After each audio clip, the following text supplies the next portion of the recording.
Because our next speaker will focus on a continent that is, without a doubt, Europe's foremost geostrategic and geopolitical priority. And that's, of course, Africa, was already mentioned many, many times today. Just next week, the 5th African Union EU Summit will take place in Côte d'Ivoire. And the meeting will convene around the theme, Investing in Youth for a Sustainable Future. It is therefore very suitable and timely to welcome Hadeel Ibrahim, the founding executive director of the Mo Ibrahim Foundation, which was established in 2006 to support leadership and governance in Africa. And actually, I saw that the 2017 Ibrahim Index of African Governance report was just launched earlier this week, actually on Monday. Perhaps you'll say something about that, and I'm sure you'll tell us much more about it in a moment. So ladies and gentlemen, let me now welcome Hadeel Ibrahim for a talk on Geopolitics 4.0, Africa at a Crossroads of a New Future. Over to you. Thank you. Well, thank you very much, firstly, for having me. It's been fascinating as someone that's been an Africa watcher for a while and an African actor for a while to see how the discourse around migration in particular has dominated conversations about Africa. And what I'd like to do over the few minutes that I have to speak with you is to maybe try and move a little bit upstream. Because I think we can all agree that attempting to deal with migration and the push factors that drive young Africans to leave the continent at the Libyan border is at best tactical. And I think it's time to be a little bit more strategic about how we engage with the fact that we have, of course, in Africa a very young population. Half of our population is under the age of 18, which is not similar to Europe's demographic profile. We will add 1.3 billion Africans by 2050. By 2035, we will have a larger labor force in Africa than China does. Now, obviously, we talk about, I'm always wary of being what I would call a demographic determinist, because I think when we talk about Africa's demography, we think that that will somehow, well, let me say we sort of underplay the role of sound policy making and strategic investing, as though this kind of confluence of intractable conflicts in places like South Sudan, youth bulge, and climate will lead us inevitably to a negative place. So I want to make the case for looking at Africa in a data-driven way, in a new way that maybe offers some perspective about how we can more thoughtfully, thank you, ensure that the Africa of 2030 is not one determined by its demography, but determined by its potential.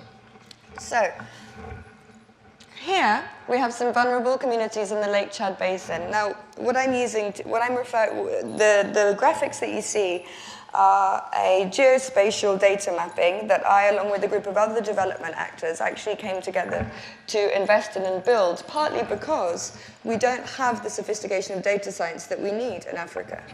Now, when we talk about migration out of Africa, there's this kind of black hole in development, which are political conflicts, as I've mentioned, places like South Sudan that we perceive as intractable, rural communities that we perceive of as inaccessible, and I would say in 10 years of doing development work, there are very few people I know who could say that they've been effective in the Lake Chad Basin.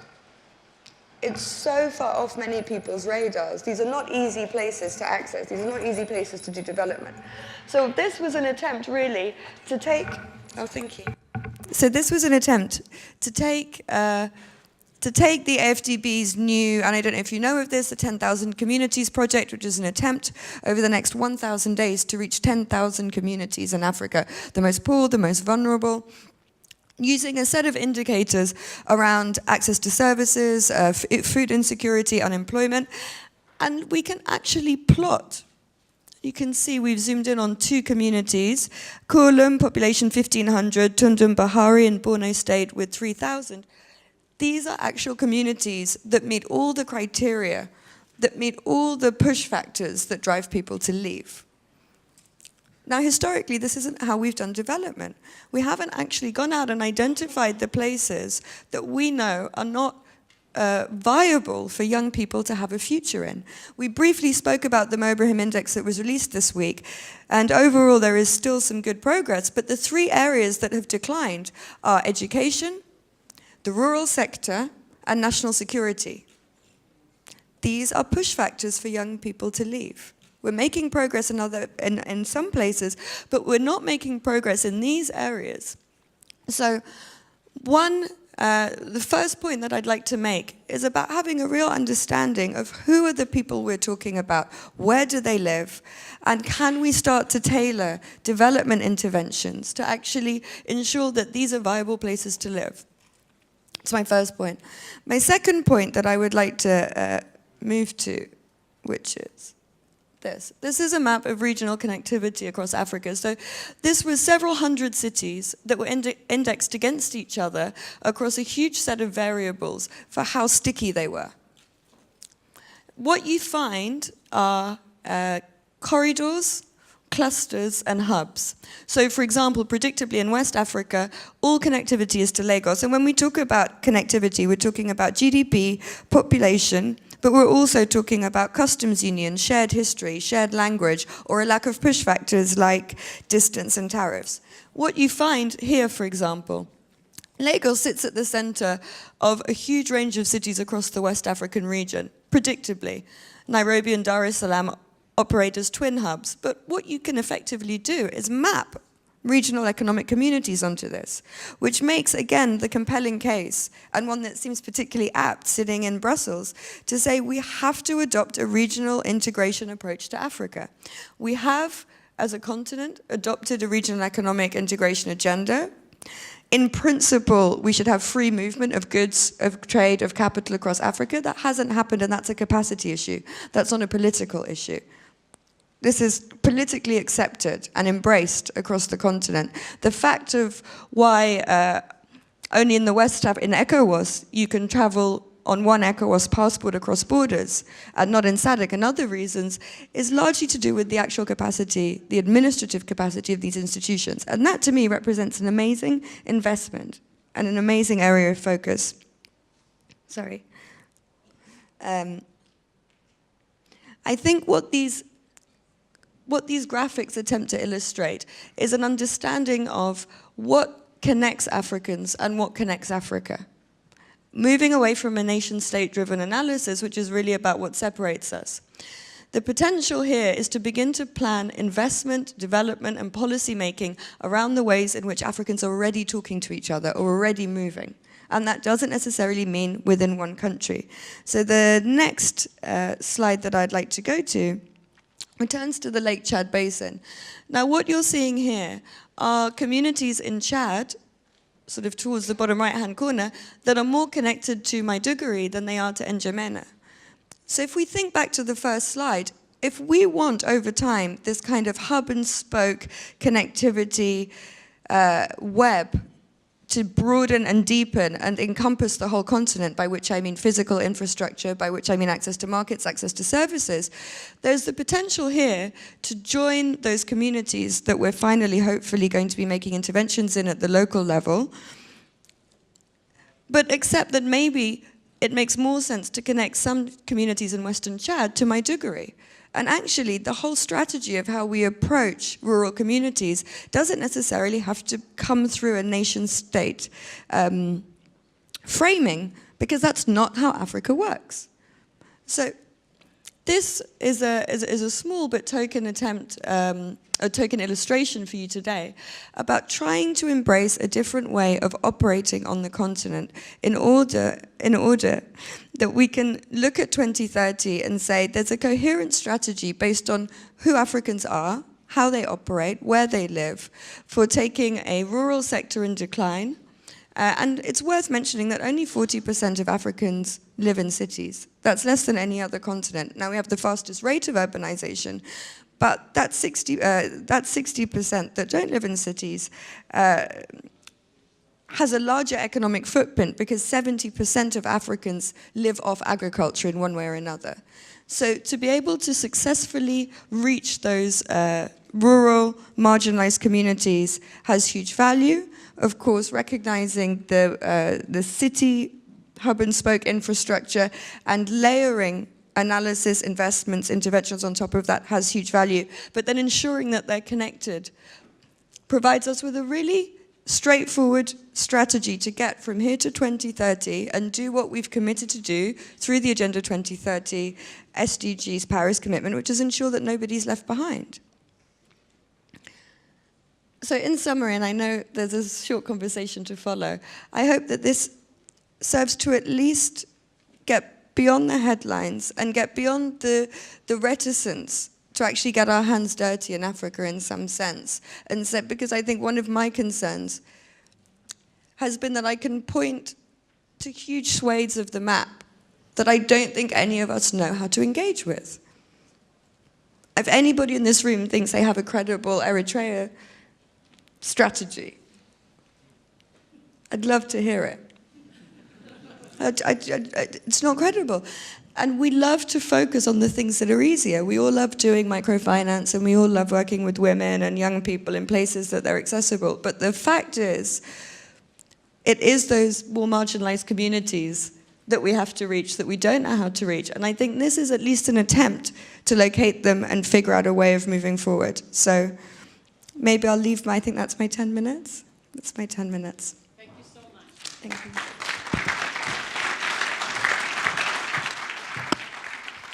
So thank you so much. Absolutely fascinating. You know, when you plan a conference like this, you never know how it's gonna, you know, how things connect. And but we knew we wanted to have connectivity as a geopolitical and geostrategic game changer part of the discussion. And now you're actually ending the day with it. So it's very beautiful.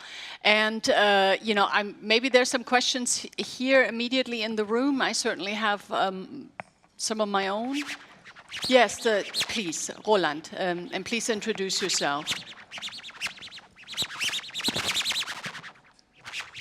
Thank you, Anne. I'm Roland with Macht and Step.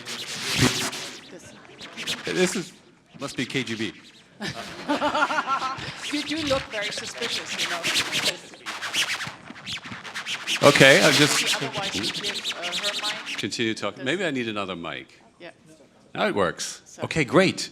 It's beautiful. Thank you. So I have an extremely simple question. If the purpose of our development assistance and all the new strategies in improving prosperity in sub-Saharan Africa would actually lead to reducing the push factors, that would be beautiful. But I think there is some statistical evidence that actually rising prosperity leads to more migration. So here's my question. If our assistance policy, how effective can it be to reduce the migration push factors if our assistance policy becomes more effective? Well, I think that's why I tried to really insert the second slide, which maybe I could have framed better by saying the pull factors are those megacities. The pull factors are when you were able within Lagos to create the kind of enabling environment for young people to be able to start whatever tech or other company that they want to.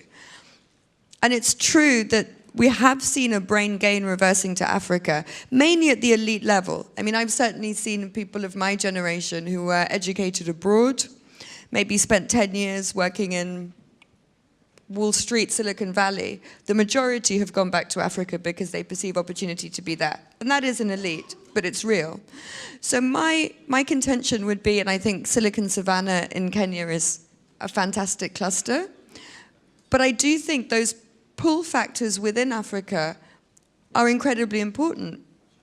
I think, you know, yes, we can create rural prosperity, a measure of rural prosperity that makes people want to leave in search of a better life. My argument is that better life can be in Africa. it's probably an urban Africa. It's going to be difficult to make the case that people should stay in rural areas and be farmers, which is a case we've been trying to make. That's difficult. But I don't think it's a difficult case to really double down on Nairobi or on Dar es Salaam or on Lagos as a place that you are able to meet your aspirations better than by being one of the people that might make it to Europe and might be able to work an exploitative job. Can I pick up on that? Because I think what's so interesting in your presentation was actually also the implicit focus on technology. I mean, looking at data, looking at the connectivity, looking at the more tailor-made approaches to development that may now be possible because of digital technologies. So, I mean, you're very clear that Europe doesn't do it very well. Is there anyone who does? I mean, just in terms of a best practice, because, I mean, there was a lot of discussion here earlier today about China's engagement in Africa. I mean, is there anything that you can point to that really works and that we could learn from? I think that's a really good question. What really works? I mean, China has a clear strategy. And it's succeeding against its strategy. But what is the strategy? Which is meeting China's development needs through its engagement with Africa.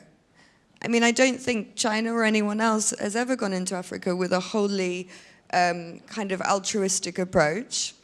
China's meeting its needs, China's meeting its objectives. And because it maybe has a more coherent set of objectives, it's arguably more successful than Europe, which maybe has more value-driven but less coherent objectives. So, you know, I find it difficult to talk about kind of success objectively because it's success according to what are you trying to get out of Africa.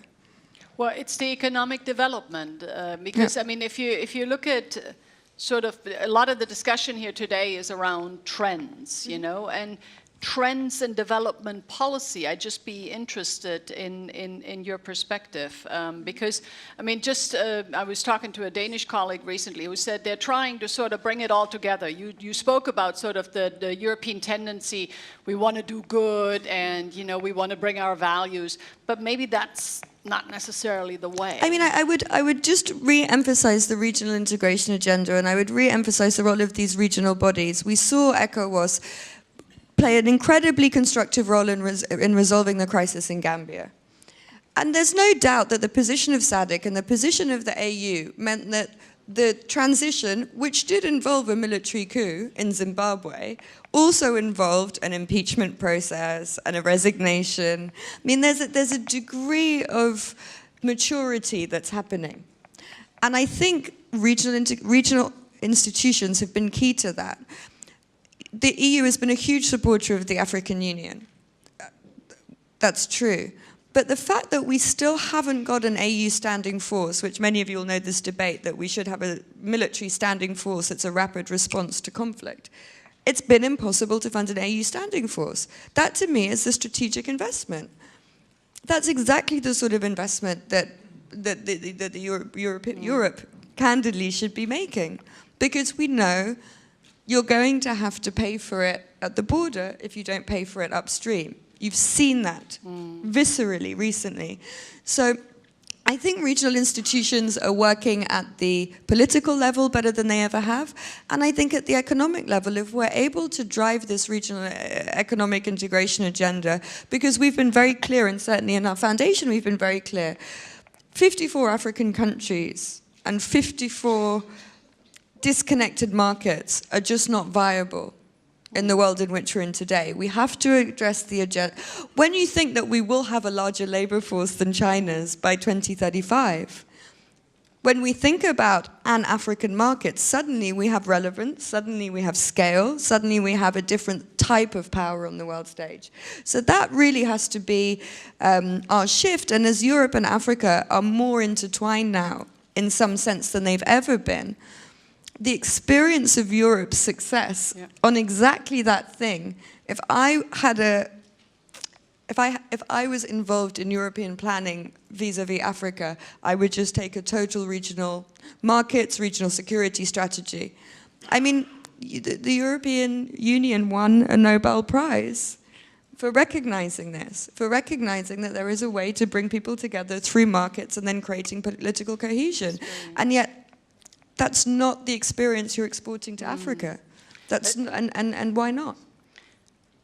That's a good question, which comes at the end of a very long day. But listening to you, it actually occurs to me that some of what came across in the previous session, which is really sort of, it's a new world. And a lot of people maybe who have been traditionally involved in development policy don't really, have the skills, are not equipped to deal with these new realities. So I'm going to have now, I'm planning an attack on Carl Bildt. He is the one person who can always pull it all together and who really brings with him not just unbelievable expertise in all areas, but also digital. So try to, just a quick response to what you heard. One or 2 minutes. Thanks, Anne. You're very welcome, Carl. You have to stand up, Oh, I have Carl, to stand I'm up, told. and then it Okay, works. sorry. It's not just enough to speak. You have to stand. Thanks, Anne. I thought we were friends. No, quick on Africa. I think what you said was absolutely correct. We have been, the different countries, traditional development policies, we have not been looking that much on what has brought some success to Europe, regional integration. And if you look at Africa, the level of integration is extremely low.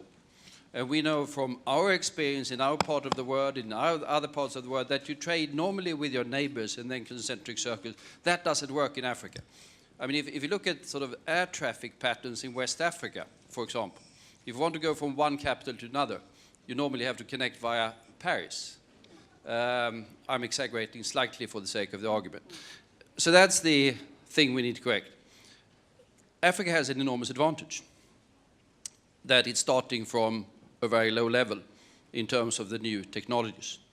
In this part of the world, we are burdened by the legacies of the past, by legacy systems and by legacy wisdom. And we think we can tamper with it in the details and sort of adjust it and do it slightly better, while you start from, in very many cases, nowhere. The mobile revolution is going faster in Africa than anywhere else in the world at the moment. And we see very innovative solutions, and PESA in East Africa is often quoted as an example, but there are others, where suddenly they can bring sort of market economy to the farmers by simple technological means that works better in Africa than they do in Europe. So I think we can learn from what you said on sort of the market solutions and the regional integration, where Europe is an example of success, in spite of its problems. And you could benefit a lot from the new technologies. And there is a vibrant technology scene that is starting to develop in Africa. Excellent. Thank you so much, Carl. Indeed, we are friends, because I can always count on you for a very nice summary and just sort of wrapping it up. Hadeel, we're going to be out of time now, but I just want to say, I think there's a growing realization in Europe, really, that we have a shared destiny, Europe and Africa, for all of the reasons that you just spoke about. And essentially, unfortunately, I have to cut it off now, but I just want to warmly thank you for the important work that you do, and just say that I hope we will stay in touch with you, because what you're talking about is very important, not just to the people in Africa, but also here, because a lot of money, European money, is going there, and if it can be spent better, then I think we need to really look into it. Thank you very much. A warm round of applause to you. Thank you so much. Thank you. Thank you so much.